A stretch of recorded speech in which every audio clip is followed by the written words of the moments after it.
Now, our first guest of this evening is a man who's also in electoral battle in the United States. Nasser Beydoun is a candidate for the U.S. Senate in Michigan. He's an author and a civil rights advocate. Please welcome Nasser Beydoun, hopefully soon a U.S. Senator. Nasser, great to see you. I have many friends in Michigan, particularly in Dearborn, where I've spoken many times. I'm going to assume that they're part of your constituency, and many of them are watching the show live, and many more will after the show. Introduce yourself, please, if you will. Tell us the basis of your campaign and what your prospects are. Sure. Thank you, George. First of all, I'm honored to be on your show. I've been a fan of yours since I watched you testify before the Senate in 2013. And your principal positions are something that I've always strived for. In my run for politics in this country, I kind of imitate your politics in your stance because you stand with the truth. Marvelous. Like you, my name is Nasser Beydoun. Thank you. Thank you. My name is Nasser Beydoun. I am seeking Michigan's open U.S. Senate seat. My opponent, and I'm running on a Democratic platform, but you know, like you said earlier, I like your metaphor better than mine. I say our two political parties are both corrupt and they're two sides of the same coin. But I'm going to start using your analogy, two cheeks of the same ass. I kind of like that. And I am from Dearborn. I'm based in Dearborn. I've lived most of my life in Michigan. I grew up here, was educated here, raised my kids here. And now I'm fighting basically AIPAC and the pro-Israel lobby is domination of our politics, our legislative process, our Congress. I say that before we end the occupation in Palestine, we have to end the occupation of Congress. These corrupt politicians have sold America's sovereignty to Tel Aviv and the Israeli government. You go to Congress today, you would think that you are in the Israeli Knesset with all the Israeli flags out there. So it's time that we take back our government. It's time we end the corruption that exists. We have one of the most corrupt political processes in the world. The only difference between us and the third world is we call our corruption campaign finance laws. In America today, we basically legalized bribery to politicians. And that is why we see that pro-Israel lobby and AIPAC being able to dominate and the military-industrial complex being able to dominate what's happening in our government today.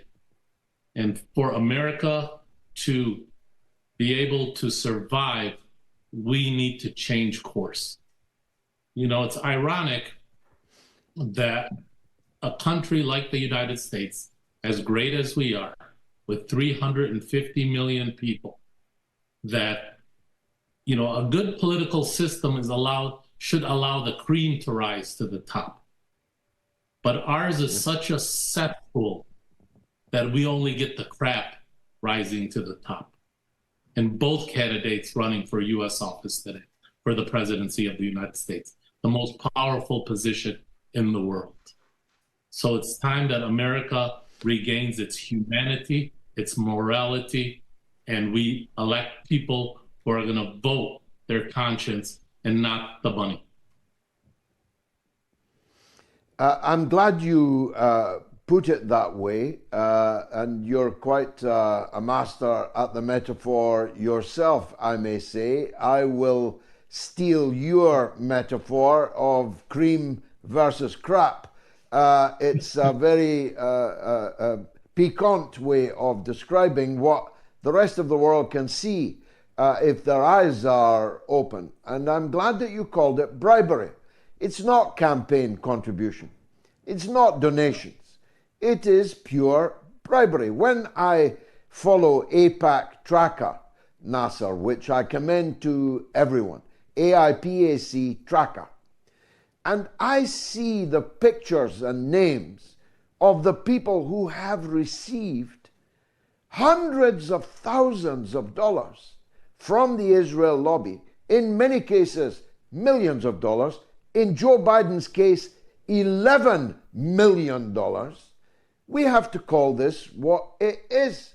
This is sheer bribery. These people are being paid to show more loyalty to Israel than to their own constituents. And the other thing I'll observe, Nasser, when I look at their names, I realize that I, as a political junkie, have never heard of them before. They are nobodies. And yet there's somebody worth paying hundreds of thousands of dollars in bribery to for the Israel lobby. It's really come to something, hasn't it? It is, and it's come to, basically, we see what's happening in Gaza today. We see that here in America, when we ask our government for affordable health care, good education, a good public education, a good infrastructure, they tell us we don't have money. But the only bipartisan support that we can get in the United States Congress is sending money to Israel and sending money to the Ukraine. It's crazy how we can't agree on, Democrats and Republicans cannot agree on anything except those two items. And they're the biggest tickets available. They are vastly profitable for the military-industrial complex that President Eisenhower warned us about back in the 1950s, immensely profitable for the political clique around Zelensky, the political clique around Netanyahu. Netanyahu's just been invited, to make your point, he's just been invited to address both houses of Congress, even though there's a warrant out for his arrest from the International Criminal Court, and his country is on trial for genocide in front of the International Court of Justice. But he'll get maybe 20 or more standing ovations from your political class, when if he landed in France, he would have to be arrested. Well, the irony is the most powerful man in America today, in American politics, is not Joe Biden, it's not Donald Trump, it's Benjamin Netanyahu. Because the pro-Israel lobby has total domination of the US Congress. When 70% of the American people are calling for a ceasefire, and yet only 4% of Congress dare mention the word ceasefire, and those that do mention ceasefire, AIPAC has already said that we are going to go after them. We are watching a shit show here in the United States when it comes to the politics. And my hope and my message is that the average American wakes up and understands what's really happening. If we don't, like you said, Eisenhower warned us of the military-industrial complex. We have to constantly create an enemy. The United States, and you mentioned earlier that, war criminals, we should have tried Dick Cheney and all his neocons as war criminals when they went into Iraq. It cost this country trillions of dollars, millions of lives, based on a lie. Then we decided to go into Afghanistan. Again, we spent trillions of dollars and lost thousands of American lives and hundreds of thousands of Afghani lives. And what did we get?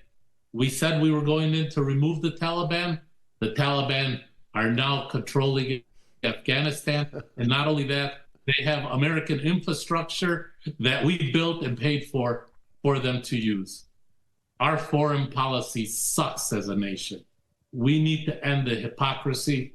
We have overthrown more democracies and instilled more dictators, yet we continue to say that we are this beacon of democracy and that we value our Constitution.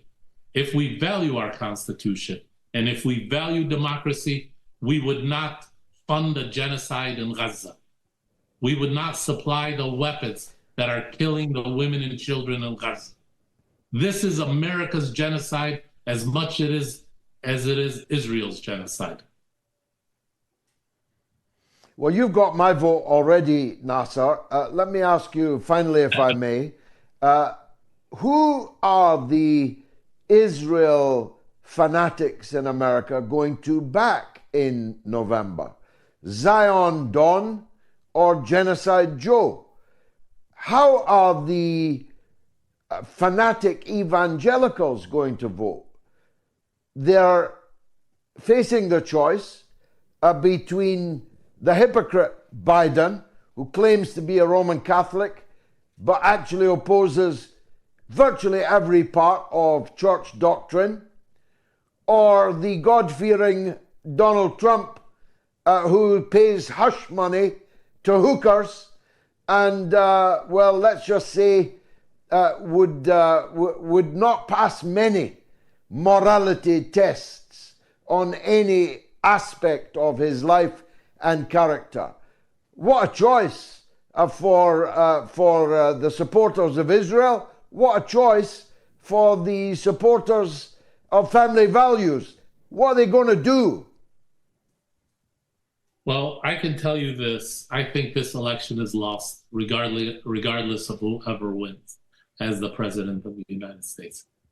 For myself, the Arab American community, the Muslim community, the pro-peace activists, the pro-Palestinian activists, our job is to look at the future and how we can, in 4 years, be able to find candidates and fight the battle against the pro-Israel lobby. Because if we don't do that, you're absolutely right. We don't know if Biden's going to take us into war, if he's elected, or Trump's going to take us into war.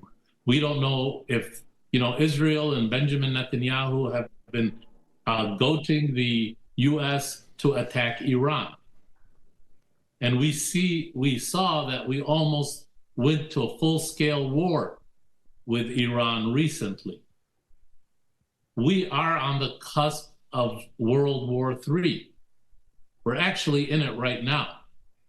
The question is, what mistake is it going to take that Russia, China, the United States, Europe, all join the battle? They already joined it once.